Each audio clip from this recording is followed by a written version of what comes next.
Yes, hermanos, dito naman tayo sa UFC at pag-usapan natin kung ano ba talaga ang nangyayari sa laban ng Dricus du Plessis, ang champion at ang kanyang challenger na si Khamzat Chimaev para sa UFC Undisputed Middleweight Championship. At bago nga sumampa sa octagon ang mga mamang ito, hermanos, may record ang champion ng 23 wins at may 2 talo lamang. Habang ang kanyang challenger na si Khamzat Chimaev ay mayroong perpektong record na 14 wins and 0 losses. At wag na nga tayong magpatumpik-tumpik pa, hermanos, tara pag-usapan na natin kung ano ba ang nangyari sa pinag-uusapan and much awaited na sagop ang du Plessis at Chimaev. Sa round 1, hermanos, yakapan. At sa round 2 naman, ayun, yakapan pa din sila. At sa round 3, yakapan pa din na may konting suntok at konting sipa. Ayan, saglit lang, lalit yung sipa. Oh. Ayan yung sipa. Sipa. At sa round 4, hermanos, ayun, mahal naman nila ang isa't isa. Nagyayakapan pa rin sila. Mahal naman nila ang isa't isa. At ang last at final round, round 5, ganun pa rin. Nagyayakapan pa rin sila, hermanos. Natapos nga ang 5 rounds na ito ng yakapan.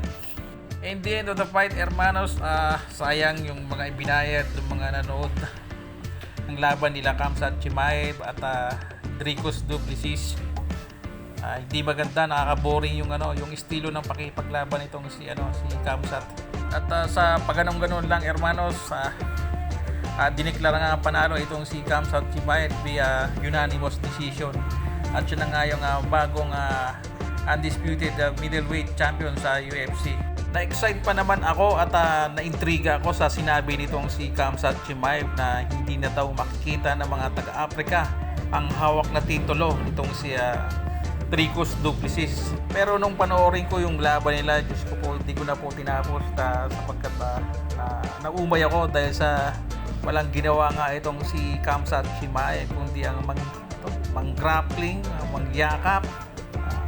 Nakaka-boring at nakakainis siyang panoorin, pero effective yung strategy nitong si Khamzat Chimaev, kaya siya na ngayon ang bagong champion. So congrats sa Khamzat Chimaev. Siyempre hindi naman papayag itong si UFC President Dana White. Sigurado magkakaroon to ng rematch, magkakaroon to ng du Plessis versus sa Khamzat Chimaev 2.